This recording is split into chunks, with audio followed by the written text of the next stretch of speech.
Good morning, everybody, or good afternoon, good evening. Welcome back to Brew Abroad. This is Cliff, and today I just wanted to do a quick video on how to make this this ginger beer recipe that I've been making for about the past year. I've been making it pretty consistently over the past few months specifically, and I think I've got it really dialed in, and it's just absolutely fantastic. And I thought it would be a really good update in terms of, the old ginger beer video on the channel, which is, it's pretty old. I think I did that one back in like 2016, and it's pretty terrible, really. But this one, I think is going to be a really nice update.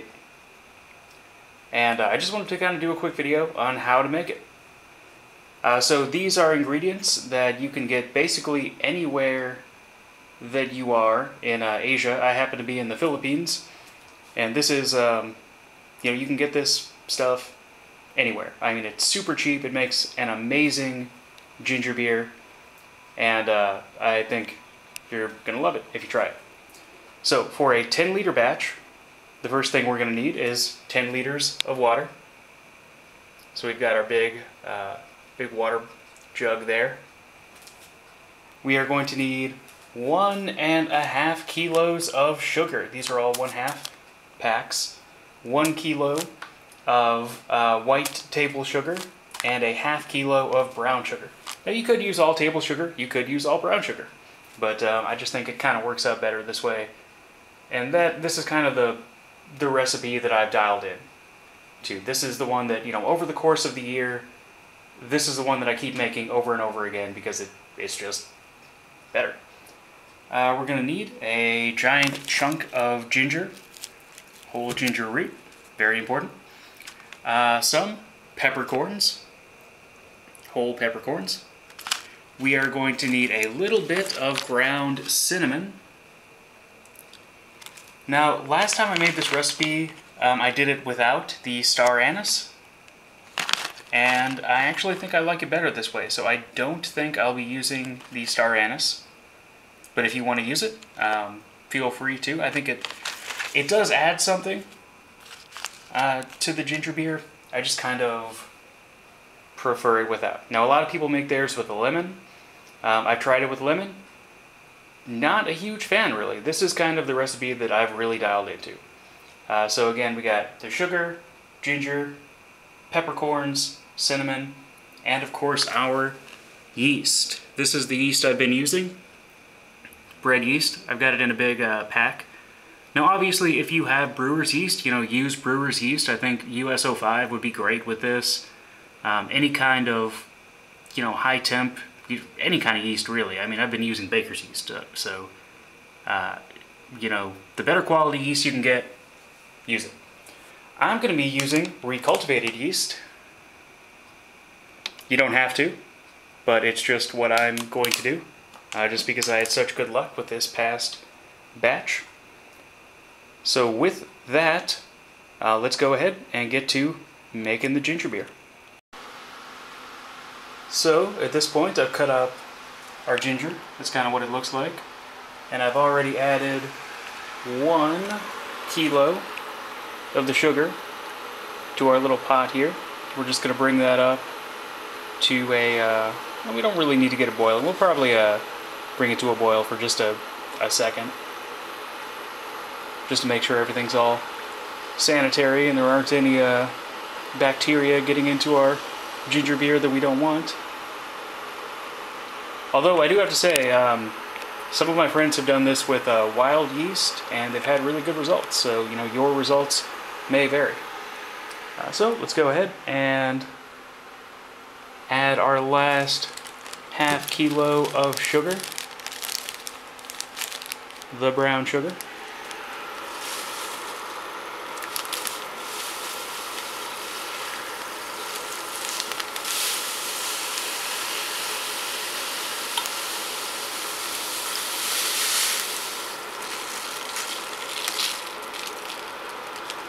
And there we go. I'll get back to you once we are at a boil and our ginger and other ingredients are in there.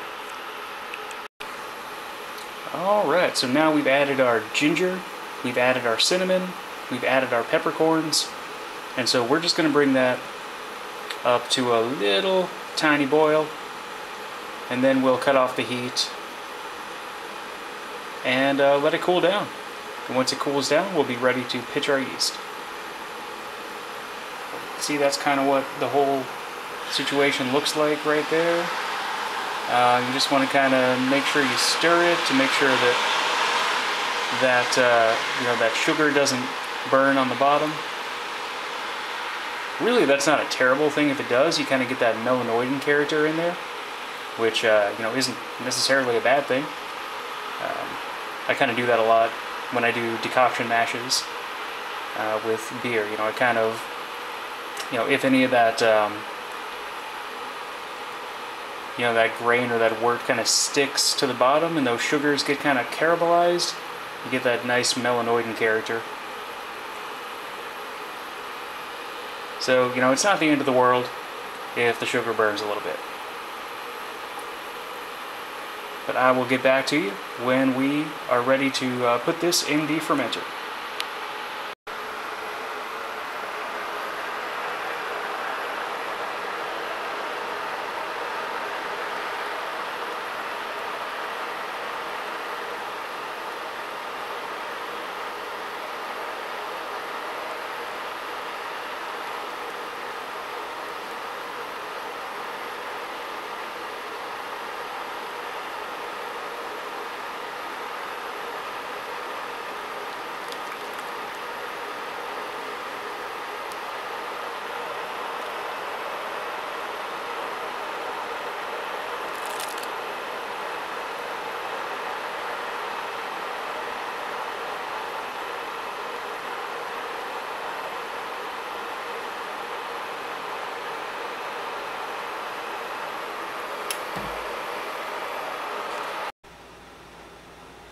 Alright, so now our must is cooled down.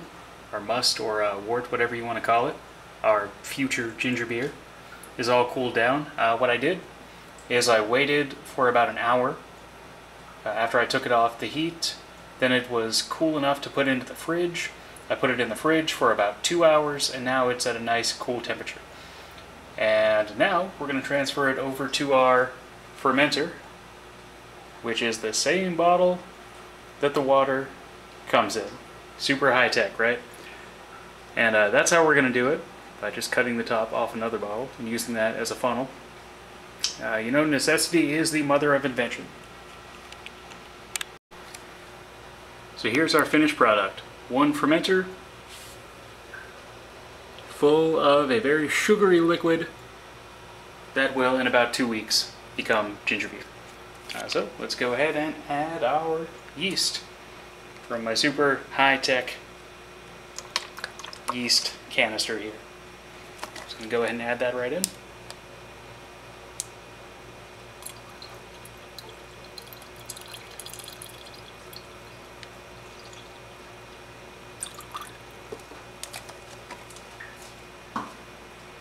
So you might be wondering, well, how are you going to ferment this? Are you going to use an airlock? Well, no, I just use the cap. Just put the cap on loosely, and that's been working just fine for me here. When I get an airlock, obviously I'll use an airlock. When I get a proper fermenter, I'll use that, but since I don't have those things, this is what I'm using. So I'll see you guys in about 2 weeks when it's done. So I went ahead and bottled up our ginger beer. I let it ferment in primary for 10 days. And this is basically what it looks like. The bottling situation, not exactly the most high-tech in the world, but it works. So the two on the left, I'm going to let them carbonate. The two on the right, those bottles aren't really carbonation material, so they're just going to be more of a ginger wine than a ginger beer. But I think they're going to be really good. This recipe has been working out really well for me in the past few months, so I really wanted to share it and just kind of make sure that people know how to make this stuff because it's incredibly easy. You can do it from anywhere, and you don't need like a high-tech setup, you know, as you can see here.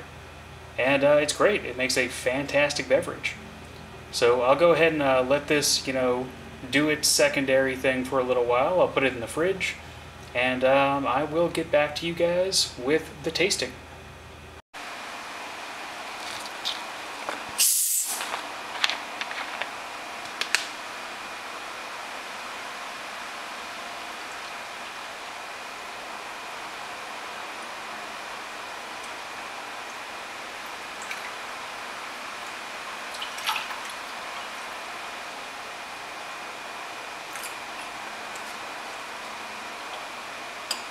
Cheers.